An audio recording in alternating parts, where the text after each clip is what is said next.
YouTube, welcome back to another video. It's your boy Faisal, the great one. I'm not really gonna get into like a huge intro with this one. I'm just really upset. That nigga Triple H, Hunter Harris Helmsley, Hunter, what else do they call that guy? Oh, Paul Levesque. Yeah, that nigga, man, that dude pissed me off all year.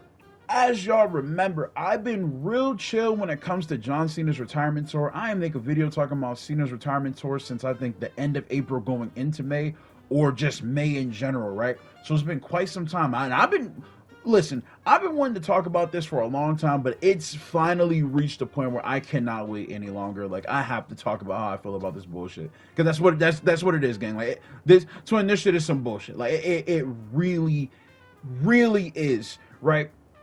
We're gonna go back to the night before SummerSlam, night one. John Cena comes out and he's talking to Cody Rhodes and he's like, you know what? I don't want to ruin wrestling. I love wrestling.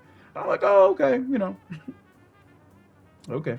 He's not fooling me, right? He's done this plenty of times during the Hill Run where he tries to low-key act like that's not who he is. What does he do after? Hit niggas with the belt. What does he do after? Still a victory. Why? Because he's a heel. I'm understanding. I'm already knowing. That's cool. Thank you very much, right? Unseen 17. One thing you wasn't going to get out of me was complaining about John Cena winning a match. I mean, hello? Right? So I'm like, oh, okay, he must be joking. He took shots at Travis Scott.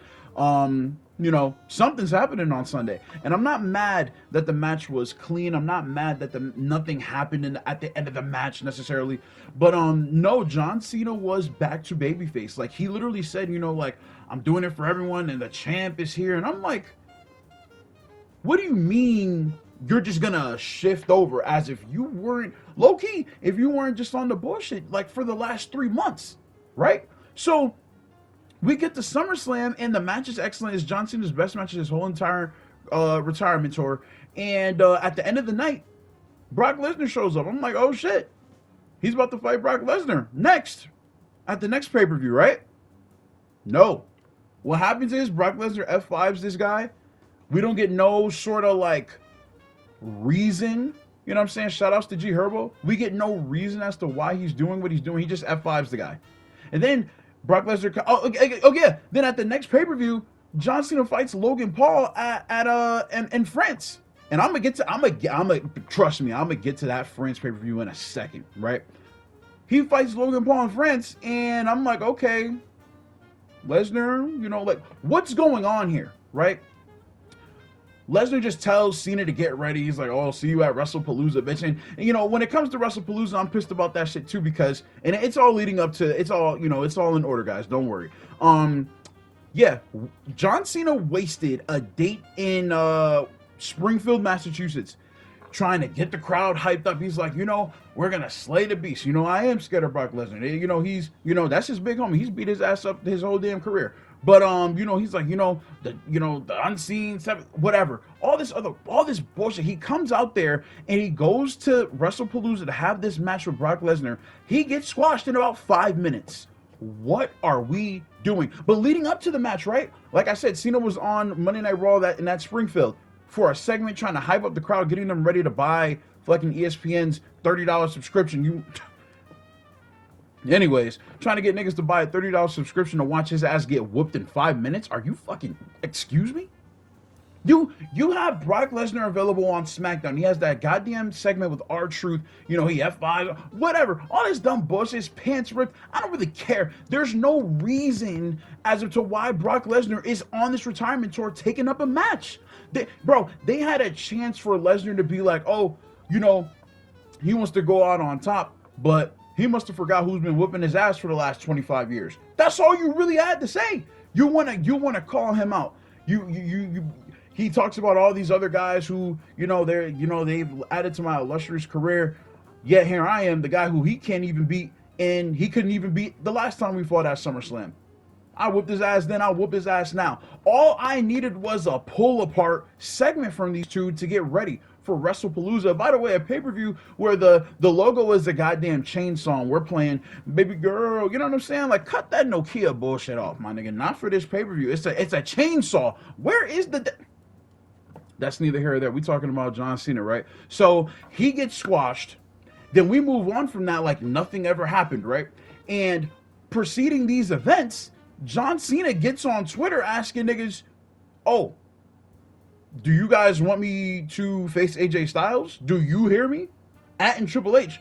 And I'm like, whoa.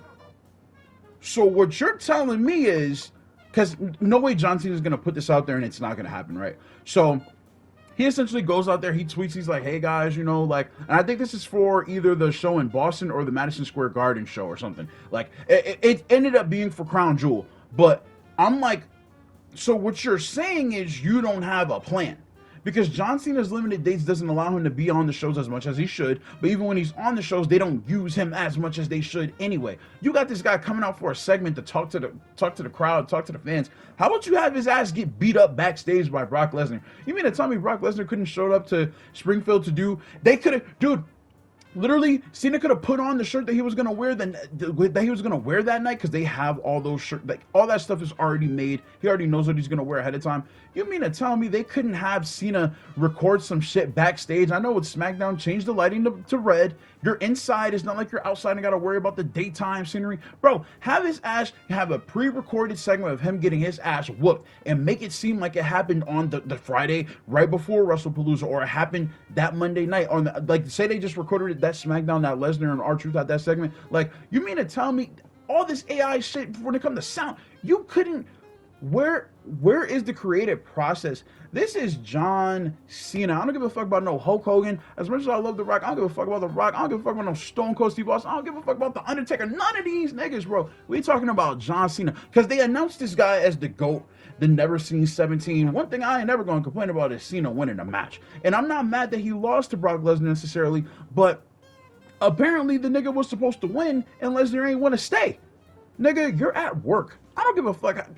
That's another thing. Triple H, bro, like, this is the same nigga who he wants everybody to know that he's the one in charge. He's the one running the show. Yet it don't seem like you running the show backstage. Why? Because you couldn't get The Rock to show up to WrestleMania. Aren't you the head of creative? I don't give a fuck that that's your boss, my nigga. He the final. I don't care, bro. If the storyline calls for this nigga he starts the storyline, he needs to be there. And honestly, I ain't trying to say Triple H should have gave that nigga an ultimatum. I don't think he got that pull backstage. His ass might have got fired right then and there on the spot. But I'm like, yo, bro, you can't get dudes to do their job on the retirement tour for John Cena? This is the easiest nigga to book, bro. Like, even as a heel, clearly they had nothing planned, like the whole majority of this goddamn retirement tour. And I'm like, y'all niggas, you just, I just don't get it. This is a layup. And the fact that we got niggas making notes on Twitter to build up a match because he ain't gonna be there. I'm sorry, low-key, Cena should have made sure that his ass was at the goddamn shows too. I mean, let's talk about it. As much as I'm mad about Triple H, and I'm gonna get back to his dumb ass in a minute. Young man, this is the retirement tour. You know matches build through promos. I know this is the new age, but do not build your match on Twitter. What is that? Half of these niggas, everyone's on Twitter, but everybody ain't on Twitter. And just because they're on Twitter don't mean that they seeing that bullshit. They're going to see the match graphic of you versus AJ. And like I said, I'm going to get back to Triple H. This is a guy who knows that man AJ Styles is over as fuck in Paris. Did he not get them to go to Paris for Backlash a few years? France last year for, what was it, Backlash? You mean to tell me you're going to pass up on John Cena versus AJ Styles in France? You could have ran that Logan Paul match at the next pay-per-view at Crown Jewel. All of Logan Paul's matches that be happening at Crown Jewel, he facing Roman Reigns and all these other niggas, have it happen there. But don't make your fan base look like they don't know what the fuck they're looking at or like they're stupid. You know what I mean? This nigga has 5 more dates, and to be honest, it looks like they're freestyling here. Are you insane? You're freestyling John Cena's retirement tour? Bro, this ain't, like I said, this is not rocket science. It's John Cena. Everybody likes this guy. He's the big baby face. Even if he was a heel, bro, me and Antonio were talking about better ideas that could have happened without The Rock.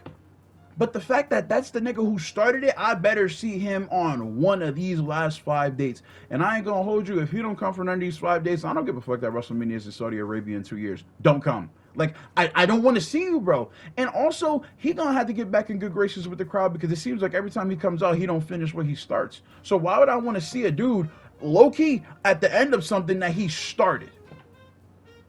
Come on, bro. Like, it's just the fact that like this is being accepted. Like you got some of these niggas like they're excited for this. They're like, oh yeah, you know, we're finally getting John Cena versus AJ Styles. They're giving us what we want. No, fuck that. Why didn't they give us that in storyline where it made sense? You got this dude AJ Styles coming out here. He can't beat Dirty Dom. Like, why can't you make a storyline where it's like AJ feels like he can't get the best out of guys no more? And then Cena comes back there and he gives him a pep talk, and then AJ Styles is like, "You give me a pep talk like I haven't beaten your ass before at SummerSlam and Money in the Royal Rumble. What do I need your help for?" Hello? Layup. We're not gonna have that many days. Record this shit in advance. Why are we deciding what we're doing with Cena the night of? John Cena? Come on, guys. I can't. That nigga Triple H, bro, he don't know what he doing when it come to my man Cena. There's no reason why I'm on Instagram, I'm on TikTok, I'm on YouTube, and niggas is coming up with shit before the shows that look even better, and it's 10 times manageable and doable. Like, it's not like these matches is going an hour. These segments ain't an hour. All that time John Cena spending doing his goddamn entrance, then saying the champ is here, having niggas introduct him. Bro, he can have a 10-minute promo. That's cool. The rest of the 10 minutes that you want to use him backstage. Let him get his ass whooped. Or have him come out there, do commentary like, you know, I'm not going to be out here for long, but you know what? Let me get ready for commentary just in case I want to come back for a match. Then Brock Lesnar hops over the barricade that gives him a suplex to the table. If they want to do that shit to the women's matches, do that to the niggas too. I don't get it. I don't get it. I'm coming up with this shit off the top of my head, and he can't do that. These are manageable things, guys. These are not. This ain't something that they can't do. Like, no, like this is quite manageable, and they're just deciding not to do it. They got the money. They're like, oh, these niggas are coming to the show. They're gonna watch it. They're gonna pay, and they just don't put the shit in that we used to have when we were watching this shit come up, bro. There's a reason why I'm still watching this, bro, because I get glimpses of what I used to have watching this product literally no further than a year ago. But this nigga don't know what he's doing in the booking room. The dudes in the room don't know what they doing either. And we're going to talk about them niggas in another video. We going on 12 and a half minutes. I ain't trying to steal all y'all's time. But I had to talk about that nigga Triple H. He pissed me off. You mean to tell me you can't figure out a storyline for a guy who's exiting? He got 5 more dates. You better make the best out of those 5 dates. And low-key, he better be wrestling every time he's on the show. Because if I only get 2 more matches out of 5 dates, that's a problem to me. And I don't care that 2 of them is on Monday Night Raw. Have that nigga suit up for Monday Night Raw. It don't have to be a 30-minute classic, bro. It could be a 12-minute match. I just want to see John Cena in the ring one last time before he leaves on Raw, on all these other events. Don't try him out there to talk to niggas and just leave. He can do that on Instagram the way that The Rock was doing before WrestleMania 40. Anyway, sorry for the rant, guys. I had to get this shit out. This shit pisses me off because it's so fucking easy. It's a layup. It's John Cena. Don't disrespect my GOAT. That's all.